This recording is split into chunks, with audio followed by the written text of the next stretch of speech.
Welcome back to another long video from the netters and this is Monday morning. രാവിലെ 6:30 ഞാനൊരു alarm വെച്ചിരുന്നു, പക്ഷേ പിന്നെ എണീറ്റ് അതൊന്ന് സ്നൂസ് ചെയ്തു. 6:45 ഒക്കെ ആയപ്പോൾ വീണ്ടും എണീറ്റു. ഇനിയിപ്പോൾ എണീക്കാതിരുന്നാൽ ശരിയാവില്ല. അതെൻ്റെ മാത്രം പ്രശ്നമാണെന്ന് എനിക്ക് തോന്നുന്നില്ല. പണ്ടേ ഈ ഡിസംബർ അടുക്കുമ്പോൾ ക്ലൈമറ്റ് ഇങ്ങനെയാണ്, രാവിലെ എണീക്കാൻ പറ്റില്ല. ഇന്നലെ നൈറ്റ് ആലൻ കുറച്ച് മൊമോസ് മേടിച്ചുകൊണ്ട് വന്നിട്ട് അതൊക്കെ കഴിച്ചിട്ടാണ് കിടന്നുറങ്ങിയത്. അങ്ങനെ ഒത്തിരി സ്പൈസി ആയിട്ടോ അല്ലെങ്കിൽ ഈ മന്തിയോ ബിരിയാണിയോ ഒക്കെ കഴിക്കുമ്പോൾ നമുക്കിങ്ങനെ ദാഹിച്ചുകൊണ്ടേ ഇരിക്കത്തില്ലേ. രാത്രി മുഴുവൻ എനിക്ക് നല്ല ദാഹമായിരുന്നു. രാവിലെ എണീറ്റപ്പോൾ തന്നെ വെള്ളം കുടിക്കാൻ കൊതിയായിട്ട് പാടില്ല. നിലുവിൻ്റെ ബോട്ടിൽ താഴെ പോയി. ഈ 3 ബോട്ടിലിൻ്റെ വീഡിയോ വരുന്നുണ്ട്. അതൊരു പ്രത്യേക സാഹചര്യത്തിൽ ഓർഡർ ചെയ്യേണ്ടി വന്ന 3 ബോട്ടിലാണ്. ഞാൻ ഈ ഇട്ടേക്കുന്ന കുർത്തയ്ക്ക് 300 താഴെയാണ് കേട്ടോ റേറ്റ്. അതിൻ്റെ ലിങ്ക് ഞാൻ ടാഗ് ചെയ്ത് കൊടുത്തേക്കാം ഈ വീഡിയോയിൽ. പിന്നെ നമ്മുടെ ഫ്രിഡ്ജ് നേരെയായി. അത് ചീത്തയായി എന്ന് ഞാൻ പറഞ്ഞ വീഡിയോയുടെ തൊട്ടടുത്ത ദിവസം എടുത്ത ലോങ് വീഡിയോ അല്ല ഇത്. അതിനിടയിൽ കുറച്ച് ഗ്യാപ്പ് ഉണ്ട്. ഫ്രിഡ്ജ് ആദ്യം നന്നാക്കാൻ വന്ന ചേട്ടൻ പറഞ്ഞത് തെർമോസ്റ്റാറ്റിനാണ് പ്രശ്നം, അത് നമുക്ക് വേറെ കിട്ടുമോ നോക്കാമെന്നാണ്. പുള്ളി ഒരുപാട് കടകളിലും സ്പെയർ പാർട്സ് കിട്ടുന്നിടത്തും ഒക്കെ നോക്കി. പിന്നെ അലൻ്റെ കസിൻ ആൽവിൻ ഓൺലൈനിലും ഒക്കെ ഒരുപാട് നോക്കിയിട്ട് അത് കിട്ടിയില്ല. പിന്നെ ഞാൻ അവസാനം ഉറപ്പിച്ചു എന്നാൽ നമുക്ക് ഫ്രിഡ്ജ് മേടിക്കാമെന്ന്. കാരണം ഫ്രിഡ്ജ് ഇല്ലാതെ എനിക്ക് പറ്റത്തില്ല. ഞാൻ ഇതുപോലെ ഈ തലേന്ന് പ്രിപ്പയർ ചെയ്യുന്ന സാധനങ്ങളെല്ലാം ഫ്രിഡ്ജിൽ വെച്ചാലേ എനിക്ക് പിറ്റേന്ന് രാവിലെ സ്മൂത്തായിട്ട് കാര്യങ്ങൾ നടക്കത്തുള്ളൂ. അങ്ങനെ മേടിക്കാമെന്നൊക്കെ ഉറപ്പിച്ചിരുന്നപ്പോഴാണ് ആലൻ്റെ ഒരു ഫ്രണ്ടിനെ വിളിച്ചത്. അവൻ നോക്കിയിട്ട് ഇതിൻ്റെ സെൻസറിനാണ് ചെറിയൊരു പ്രശ്നം എന്ന് പറഞ്ഞിട്ട് സെൻസർ അങ്ങ് മാറ്റുകയാണ് ചെയ്തത്. ഈ വിൻഡോയിലൂടെയുള്ള എൻ്റെ വ്യൂ കാണാൻ നിങ്ങൾക്ക് കൊതിയാവുന്നുണ്ടെന്ന് പറഞ്ഞില്ലേ, ഇതാണ് വ്യൂ. ബാക്ക് സൈഡ് അല്ലേ ഇത്? നമ്മുടെ മാത്രം ബാക്ക് സൈഡ് അല്ല, എൻ്റെ വീടിന് പിറകിലായിട്ട് കാണുന്ന വീടുകളുടെ എല്ലാം ബാക്ക് സൈഡാണ് ആ കാണുന്ന വ്യൂ. അവിടെ പൗലോസങ്കിളാണ് താമസിക്കുന്നത്. ഈ ഏരിയയിൽ അത്രയും മരങ്ങളും ചെടികളും ഒക്കെയുള്ള വീട് അല്ലെങ്കിൽ ഒരു കോമ്പൗണ്ട് അതാണ്. അതുകൊണ്ട് ഈ ഒരു വിൻഡോ തുറക്കുമ്പോൾ ഇത്തിരി പച്ചപ്പും ഹരിതാഭയൊക്കെ നമുക്കും കാണാം. അപ്പോൾ നമുക്ക് പിള്ളേർക്കുള്ള പാൽ ആദ്യം വെക്കാം. ഈ ഗ്യാസ് അടുപ്പിലേക്ക് എന്തൊക്കെ വെക്കണം എന്നുള്ളത് ഞാൻ തലേന്നേ പ്ലാൻ ചെയ്യും. ഞാൻ ചായ കുടിച്ചുകൊണ്ടിരിക്കുന്ന സമയത്ത് ആരും എൻ്റെ അടുത്തൊന്നും സംസാരിക്കാനില്ലെങ്കിൽ ആ സമയത്താണ് ഞാൻ പിറ്റേന്നത്തെ മെനു പ്ലാൻ ചെയ്യുന്നത്. നല്ല ഉഷാറ് വരുന്നൊരു സമയമാണത്. അങ്ങനെ പ്ലാൻ ചെയ്തിട്ട് ഈ കട്ടിങ്ങും ചോപ്പിങ്ങും എല്ലാം കഴിഞ്ഞ് പ്രിപ്പറേഷൻസ് ഒക്കെ കഴിഞ്ഞ് എല്ലാം ഫ്രിഡ്ജിൽ സെറ്റ് ചെയ്ത് കഴിഞ്ഞാൽ ഞാൻ ഉറങ്ങാൻ കിടക്കുമ്പോൾ ഫോണൊക്കെ മാറ്റിയിട്ട് നമ്മൾ ഈ കമൻസിനൊക്കെ റിപ്ലൈ ഒക്കെ കൊടുത്തിട്ട് ഫോണൊക്കെ അങ്ങോട്ട് മാറ്റി വെച്ചിട്ട് ഉറങ്ങുന്നതിന് തൊട്ട് മുമ്പായിട്ട് ഞാൻ ഇതിങ്ങനെ ആലോചിച്ച് വെക്കും.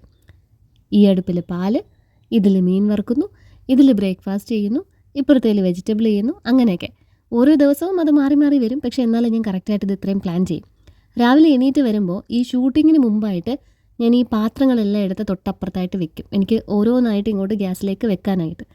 ഏതൊക്കെയാണ് എന്തൊക്കെയാണെന്ന് നമ്മൾ ഓൾറെഡി പ്ലാൻ ചെയ്ത് വെച്ചിട്ടുണ്ടല്ലോ. എന്നിട്ടാണ് ഞാൻ പരിപാടി അങ്ങോട്ട് തുടങ്ങുന്നത്. പിന്നെ ഈ കട്ട് ചെയ്തതും ചോപ്പ് ചെയ്തതായിട്ടുള്ള ഐറ്റംസ്, പിന്നെ നമ്മുടെ ജോൺ ഖോനയുടെ പെട്ടി, ഇതൊക്കെ വെക്കാൻ നമുക്കിപ്പോൾ ആവശ്യം പോലെ സ്ഥലമുണ്ട് കൗണ്ടർ ടോപ്പിൽ. അതെല്ലാം അങ്ങോട്ട് ഈ സൈഡിൽ ഗ്യാസിൻ്റെ ലെഫ്റ്റ് സൈഡിലായിട്ട് നിരത്തി വെക്കും. എന്നിട്ടാണ് പരിപാടി തുടങ്ങുന്നത്.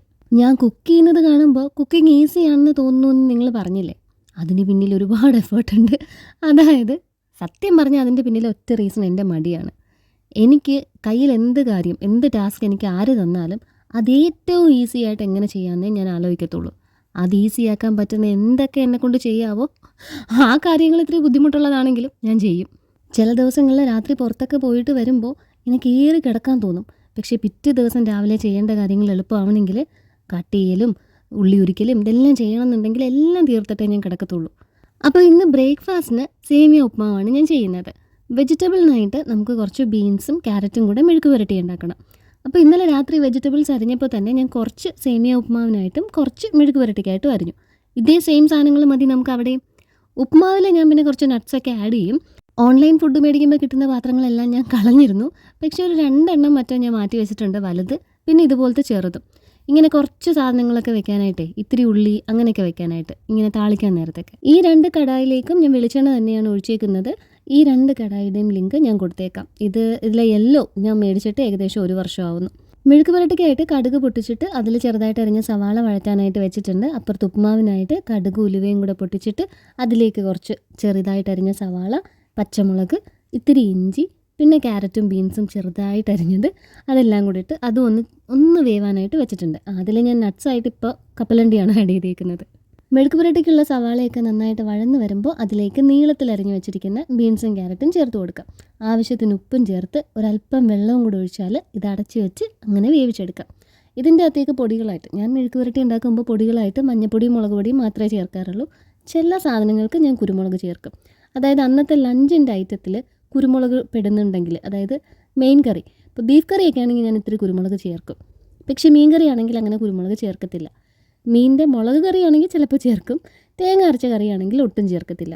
ഇന്നിപ്പോൾ തേങ്ങ അരച്ച് വെച്ചിരിക്കുന്ന മത്തി തന്നെയാണ് കറി. അപ്പോൾ അതിൻ്റെ കൂടെ കുരുമുളക് ഇല്ലാത്തത് കൊണ്ട് അത് ഞാൻ ഇതിലും ചേർക്കുന്നില്ല. ഉപ്മാവിനുള്ള സാധനങ്ങൾ നന്നായിട്ട് വഴന്ന് വന്നപ്പോൾ അതിലേക്ക് ഇതേ സേമിയ ആഡ് ചെയ്ത് കൊടുത്തു. അതിലും കുറച്ച് വെള്ളം വേണം. സേമിയ വേവണമെങ്കിൽ അല്പം വെള്ളം വേണം. പൊടികളായിട്ട് അതിൽ അല്പം ഉപ്പും ഇത്തിരി ഗരം മസാലയും കുറച്ച് മുളക് പൊടിയും ചേർത്തിട്ടുണ്ട്. വറുക്കാനായിട്ട് മത്തി തന്നെയാണ് കേട്ടോ. ഇവിടെ ഇപ്പോൾ നല്ല സാധനമാണ് കിട്ടുന്നത്. നല്ല ടേസ്റ്റുള്ള കറിയും കിട്ടും, പൊരിച്ച മീനും കിട്ടും. പിള്ളേരുടെ പാല് ഇതേ റെഡിയായി. അത് ഞാൻ തീ അങ്ങോട്ട് ഓഫ് ചെയ്തിട്ടാണ് ലിഡ് വെച്ച് ക്ലോസ് ചെയ്തേക്കുന്നത്. ഇനി ഈ 2 സാധനങ്ങളും വേവുന്ന സമയം കൊണ്ട് നമുക്ക് ഈ മത്തി ഒന്ന് തിരിച്ചിടാം. ദോശ തവയുടെ കൂടെയും ആ ചെറിയ പാനിൻ്റെ കൂടെയും ദോശ പാനിൻ്റെ കൂടെയും കിട്ടിയ 2 സ്പാറ്റുളയും സെയിം ആണ്. ഇതേ സാധനം തന്നെയാണ്. അതെനിക്ക് ഈ മീൻ തിരിച്ചിടാനായിട്ട് നല്ല യൂസ്ഫുള്ളാണ് കേട്ടോ. ഇങ്ങനെ ചട്ടകം പോലെ ഇരിക്കുന്നത് കൊണ്ട് പെട്ടെന്ന് തിരിച്ചും മറിച്ചും ഒക്കെ ഇടാം. ഞാൻ പറഞ്ഞില്ലേ ആ യെല്ലോ കടായി ഞാൻ മേടിച്ചിട്ട് 1 വർഷമായെന്ന്. അതിൽ ഞാൻ സിലിക്കോൺ സ്പൂൺ മാത്രമേ യൂസ് ചെയ്യാറുള്ളൂ. അത് സ്പഞ്ച് വെച്ചിട്ട് മാത്രമേ കഴുകാറുള്ളൂ. കഴുകി ഉണക്കാൻ വെക്കുമ്പോഴോ അല്ലെങ്കിൽ വേറെ എവിടെയെങ്കിലും വെക്കുമ്പോഴോ ഞാനങ്ങനെ ഉരയ്ക്കാതെ തട്ടാതെയൊക്കെയാണ് അത് വെക്കുന്നത്. അതുകൊണ്ടായിരിക്കണം എനിക്ക് ഈ സാധനങ്ങളൊക്കെ ലാസ്റ്റ് ചെയ്യും. അത് പറഞ്ഞപ്പോഴാണ് ഒരു ഹൈലൈറ്റ് കമൻറ്റ് ഉണ്ടായിരുന്നു കേട്ടോ. കമൻറ്റ് ഞാൻ റിമൂവ് ചെയ്ത് പാർട്ടി അപ്പോൾ തന്നെ ബ്ലോക്ക് ചെയ്തു. കാരണം ആ ടോൺ എനിക്ക് അങ്ങോട്ട് പിടിച്ചില്ല. ഞാൻ യൂഷ്വലി അങ്ങനെ സംസാരിക്കാറില്ല. അങ്ങനെ സംസാരിക്കുന്നവരെ കാണുമ്പോൾ എനിക്ക് ഈ ആട്ടേനെ ആട്ടാമ്പുഴുവിനെയൊക്കെ കാണുന്ന ഫീലിംഗാണ് സത്യത്തിൽ വരുന്നത്. അപ്പോൾ കമൻറ്റ് ഞാൻ പറയാം. കിച്ചൺ റെനോവേറ്റ് ചെയ്യാൻ പോവുകയാണ്, നമ്മൾ അവസാനമായിട്ടാണ് കാണുന്നത്, അതായത് ഈ കിച്ചൺ കാണുന്നത് എന്നൊക്കെ പറഞ്ഞിട്ട് ഞാനൊരു ഷോർട്സ് വീഡിയോ ചെയ്തിട്ടില്ലായിരുന്നു. അതിന് താഴെ വന്നൊരു കമൻറ്റാണ്, അയ്യേ ഇതാണോ പഴംപൊരി, എന്തോ പാനിൽ ഞാനിങ്ങനെ മുക്കി പൊരിച്ചല്ലല്ലോ പഴംപൊരി ഉണ്ടാക്കുന്നത്, ഇതിനെ എന്തോ ആദ്യം പഴംപൊരിനെ കുറിച്ചിട്ടായിരുന്നു അത് ഉണ്ടാക്കുന്ന രീതിയെ പറ്റിയിട്ട്, എണ്ണയെ മുക്കി എന്തോ വെച്ചിരിക്കുന്നു എന്നോ അങ്ങനെ എന്തോ പറഞ്ഞിട്ട്, എന്നിട്ട് അതിൻ്റെ താഴെ ക്യൂട്ട്നെസ് ഓവർലോഡെന്നോ അങ്ങനെ എന്താണ്ട് പറഞ്ഞിട്ട് എൻഡ് ലൈനാണ് അടിപൊളി, ഒന്ന് പോയേടിയെന്ന്. എവിടെ? അതായത് ഞാൻ കാശ് കൊടുത്ത് മേടിച്ച ഫോണിൽ ഞാൻ കാശ് കൊടുത്ത് റീചാർജ് ചെയ്യുന്ന വൈഫൈ യൂസ് ചെയ്ത് ഞാൻ ഷൂട്ട് ചെയ്ത് എഡിറ്റ് ചെയ്ത് വോയിസ് ഓവർ ചെയ്ത് പോസ്റ്റ് ചെയ്ത എൻ്റെ അക്കൗണ്ടിൽ പോസ്റ്റ് ചെയ്ത വീഡിയോയുടെ താഴെ വന്നിട്ട് ഒന്ന് പോയേടിയെന്ന്. ഇവിടുന്ന് ഞാൻ എങ്ങോട്ടാണ് പോകേണ്ടത്? നിങ്ങളെ ആരാ ഇങ്ങോട്ട് വിളിച്ച്? ഈ വീട്ടിൽ കയറി വന്നിട്ട് ചെറ്റവർത്താനം പറയാമെന്നൊക്കെ പറയത്തില്ലേ, അത് തന്നെയാണ് ഈ പരിപാടി. ഇങ്ങനെയൊക്കെ പറയുമ്പോൾ കിട്ടുന്നൊരു മനസ്സുഖം.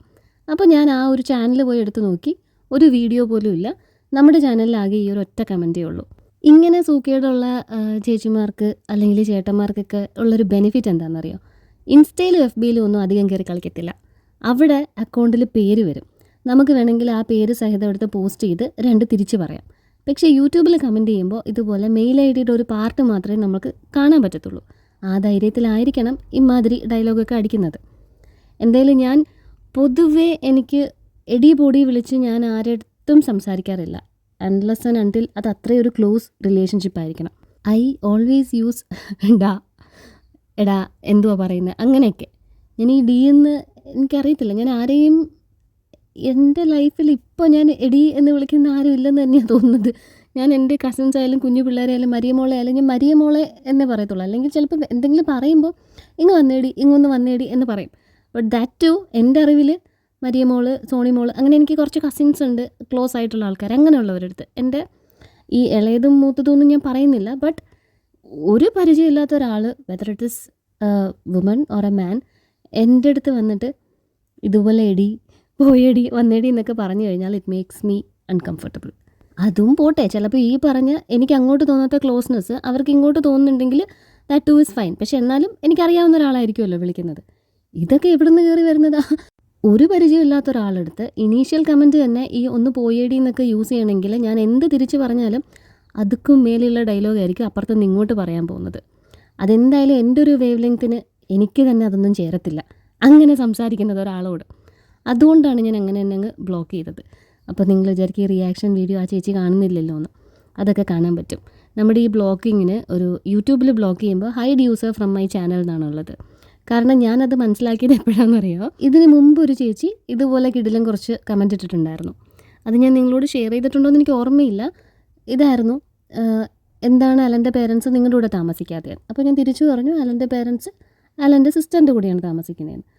അപ്പോൾ വീണ്ടും അലൻ ഒറ്റ മകനായിട്ടും എന്തുകൊണ്ട് ഇവിടെ താമസിക്കുന്നില്ല? ഞാൻ പറഞ്ഞു, അങ്ങനെ ഒറ്റ മകൻ്റെ കൂടെ തന്നെ അവർ താമസിക്കണമെന്നുണ്ടോ? ഒറ്റ മകളുടെ കൂടെ താമസിച്ചാലും പോരെയെന്ന്. ഇതെല്ലാം ഇംഗ്ലീഷിലായിരുന്നു കേട്ടോ, കമ്മ്യൂണിക്കേഷൻ എല്ലാം. ആ കമൻസ് എല്ലാം അങ്ങനെയായിരുന്നു. അപ്പോൾ വീണ്ടും റിപ്ലൈ, കേരളത്തിൽ അങ്ങനെയല്ല പോലും. കേരളത്തിൽ ആൺമക്കളുടെ കൂടെയാണ് പേരൻസ് താമസിക്കേണ്ടതെന്ന്.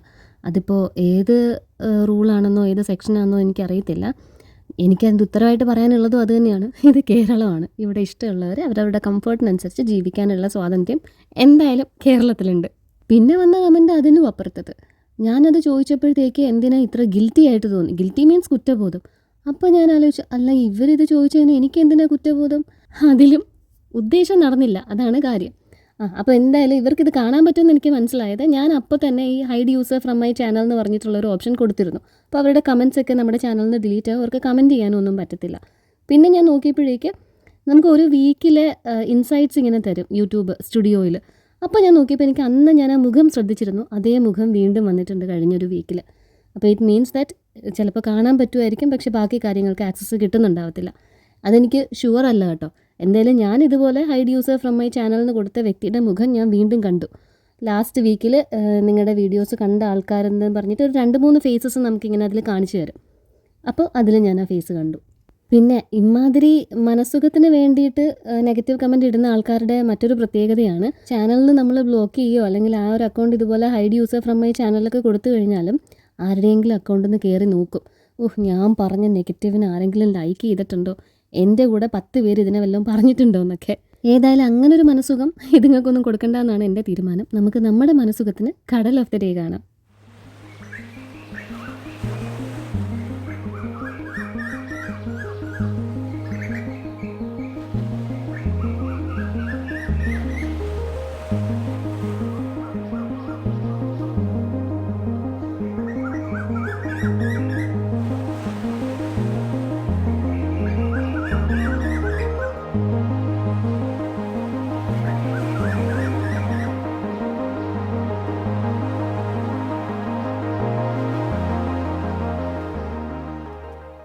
ചാനലിൻ്റെ തുടക്കം തൊട്ടുള്ളവർക്കൊക്കെ അറിയാൻ പറ്റും. മുമ്പ് അമ്മ ഉണ്ടായിരുന്നപ്പോൾ ഫസ്റ്റ് തിങ് ഞാൻ ചെയ്യുന്നത് കാപ്പി ഇട്ട് കുടിച്ച് അമ്മയായിട്ട് കുറച്ച് നേരം ഇരുന്ന് വർത്തമാനം പറഞ്ഞിട്ടായിരുന്നു ഞങ്ങൾ കിച്ചണിലെ പരിപാടികളൊക്കെ തുടങ്ങിക്കൊണ്ടിരുന്നത്. എനിക്ക് അന്നേരം എന്തോ ഒരു സമാധാനമായിരുന്നു ഇരുന്ന് കാപ്പി കുടിക്കാൻ. പക്ഷേ എനിക്കിപ്പോൾ ഇങ്ങനെ ഇരുന്ന് കാപ്പി കുടിക്കണമെങ്കിൽ താഴത്തെ പരിപാടികളെല്ലാം തീരണം. ഇനി അങ്ങോട്ട് ചെന്ന് കഴിഞ്ഞാൽ ഈ ലഞ്ച് പാക്ക് ചെയ്യുന്ന ഒരൊറ്റ സംഭവം മാത്രമേ പണിയായിട്ട് ബാക്കി ഉണ്ടാവത്തുള്ളൂ. പിന്നെ ബ്രേക്ക്ഫാസ്റ്റ് കഴിക്കുക, റെഡിയാവുക, സ്കൂളിൽ പോവുക. കുക്കു സാറിന് ഇന്ന് സ്കൂളിലേക്ക് ചോറും 2 കാടമുട്ട പുഴുങ്ങിയതും ബീൻസും ക്യാരറ്റും കൂടെ മെഴുക്ക് പുരട്ടിയതും. ഞാനിതൊക്കെ വേറെ പാത്രങ്ങളിലേക്ക് മാറ്റി കേട്ടോ. അത്രയും വലിയ പാത്രങ്ങൾ ബൾക്കായിട്ട് അവിടെ ഇരിക്കുന്നത് കാണാനായിട്ടൊരു രസം ഉണ്ടാവത്തില്ല. അതുകൊണ്ട് ഞാനിതൊക്കെ ചെറിയ ഡബ്ബകളിലാക്കി മാറ്റും. എന്നിട്ട് ആ വലിയ കടായിയൊക്കെ കഴുകി വെയിലത്ത് വെച്ച് ഉണക്കി അകത്ത് കബോർഡിൽ വെക്കും. അങ്ങനെയൊക്കെയാണ് ഇതൊക്കെ ലാസ്റ്റ് ചെയ്യുന്നത്, ഞാൻ യൂസ് ചെയ്യുന്ന സാധനങ്ങളൊക്കെ. ഇത്തിരി മീൻചാറ് തന്നെയാണ് അവന് കറിയായിട്ട് വെച്ചേക്കുന്നത്. 2 മത്തി വറുത്തതും കൂടെ വെച്ചിട്ടുണ്ട്. വേഫേഴ്സും നട്ട്സും എല്ലാം എടുത്ത് വെച്ചു. ഫ്രൂട്ട്സ് ആയിട്ട് ഇവിടെ ബാക്കി ഇനി ഇരിക്കുന്നത് ഈ ഓറഞ്ച് മാത്രമാണ്. അതുകൊണ്ട് ഫ്രൂട്ട്സ് ഇന്ന് ഞാൻ ഈ ഒരു ഡബ്ബയിൽ അങ്ങ് പാക്ക് ചെയ്തു. കുക്കൂനുള്ള ലഞ്ചും സ്നാക്സും ഒക്കെ പാക്ക് ചെയ്ത് കഴിഞ്ഞാൽ ബാക്കി വരുന്ന ചോറ്, കലത്തിലെ ബാക്കിയുള്ള ചോറ്, അതെനിക്കും മാലനും കറക്റ്റ് ഉച്ചയ്ക്ക് ലഞ്ചിനെ കാണത്തുള്ളൂ. ഒരിത്തിരി ചിലപ്പോൾ ബാക്കി കാണും. അങ്ങനെ ഉണ്ടെങ്കിൽ കുക്കൂന് രാത്രി ചോറ് തന്നെ കൊടുക്കും. നല്ല ചൂടോടെ ഈ ഒരു സ്റ്റീൽ കാസറോളിലോട്ട് അതെടുത്ത് വെച്ച് കഴിഞ്ഞാൽ ഞാൻ ഉച്ചയ്ക്ക് ലഞ്ച് കഴിക്കാൻ വരുമ്പോഴും അത് നല്ല ചൂടോടെ തന്നെ ഇരിക്കും. അപ്പോൾ ലഞ്ചിൻ്റെ കാര്യങ്ങളൊക്കെ ഇവിടെ ഒതുക്കിപ്പിറക്കി വെച്ചു. ഇവിടുത്തെ പരിപാടികളൊക്കെ ഒന്ന് ഒതുക്കിയിട്ട് നമുക്ക് അപ്പുറത്ത് ലൂയിസിൻ്റെ അടുത്തോട്ടൊന്ന് പോകണം. അവൻ ഇന്നാണ് പോകുന്നത്. ഇവിടുന്ന് കൊച്ചിയിലോട്ട് ട്രെയിനിനും പിന്നെ അവിടുന്ന് ഫ്ലൈറ്റിലുമായിരിക്കും അവൻ പോണത്. ഇനി ഒരു 6 മാസം കഴിയുമ്പോൾ, 6 എന്ന് പറയുന്നത് ചിലപ്പോൾ 7, ചിലപ്പോൾ 9 ആവാനും മതി, തിരിച്ചു വരത്തുള്ളൂ. എല്ലാ പോർട്ടിലും ഒന്നും ഷിപ്പ് അടുപ്പിക്കത്തില്ല. ചിലപ്പോൾ അവന് പെട്ടെന്ന് ഫ്ലൈ ചെയ്ത് ഇന്ത്യയിലേക്ക് വരാൻ അടുത്തുള്ളൊരു കൺട്രിയിലായിരിക്കും ഷിപ്പ് കിടക്കുന്നത്, പക്ഷേ ആ പോർട്ടിൽ അവർ ഇറങ്ങത്തില്ലായിരിക്കും. അപ്പോൾ അങ്ങനെയൊക്കെയാണ് പിന്നീട് താമസിക്കുന്നത്. അതായത് അവൻ്റെ ഈ ഒരു കോൺട്രാക്ട് പീരീഡ് കഴിയുമ്പോഴത്തേക്ക് ഇറങ്ങാനായിട്ട് പക്ഷേ ഇതുപോലെ ഒരു പോർട്ടിൽ ഇറങ്ങാൻ പറ്റണം, എന്നിട്ടല്ലേ അവിടെ നിന്ന് ഇങ്ങോട്ട് വരാൻ പറ്റത്തുള്ളൂ.